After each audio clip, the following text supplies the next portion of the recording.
My name is Lisa Marzullo. I was diagnosed with stage 2 invasive ductal carcinoma on Christmas Eve. In October, my mom was diagnosed with breast cancer, and I was home taking care of her, and I started to feel a little bit of pain in my arm, and it wasn't going away, so I went to the doctor, and I got diagnosed officially on Christmas Eve, right as I was on my way to go celebrate the holidays with my family. I can only imagine what the feeling is knowing that your daughter has cancer. For me, I'm also staying strong for myself, but I had to stay strong for her too. Noah Syndergaard sent out a tweet that said, I'm on the tarmac, I'm gonna do a Q&A, and I tweeted back a few hours later, hey, I'm at Memorial Sloan if you want to come to treatment with me, and if not, I'll be at game 2 of the home series, with bells on. A few minutes later, the Mets, you guys tweeted me back and were offering to send me some swag, and I was just like, oh my gosh, that's amazing, how generous. A couple days later, you reached back out to me on direct message and said, actually, why don't you come to the stadium? And I was just like, what? So here I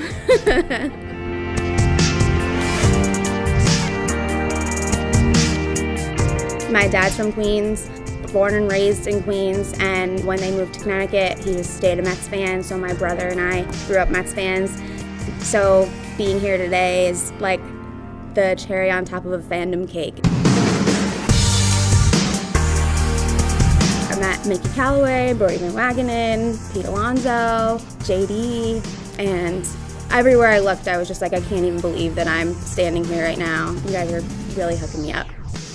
I went to school pretty close to the stadium, so we used to come out to games a lot when we were in college, and I've had season tickets with a group of friends for a few seasons, and we would draft out our games and we'd all come, and I actually also had the opportunity, just out of luck, to come to game 3 of the 2015 World Series, so I consider myself a huge fan. There's a blanket at my desk. I watched game 1 on my dual screen at my office. Through everything that's been going on, this has been a bright spot for sure.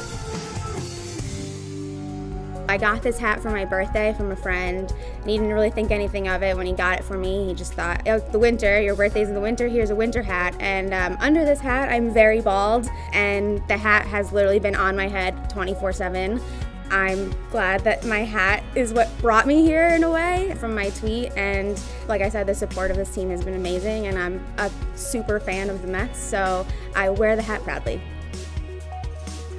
Life is something that you can't take for granted, and the only way to really attack this is to attack it as headstrong and positive as I can.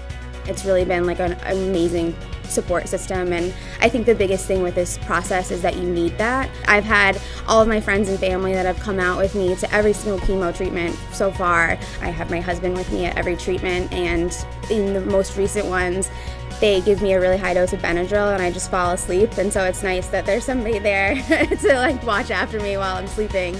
You need to make sure you're in high spirits and doing everything that you can to not let this weigh you down. And I think that I've been doing that pretty well so far, but I wouldn't be able to do it without everybody that has been supporting me.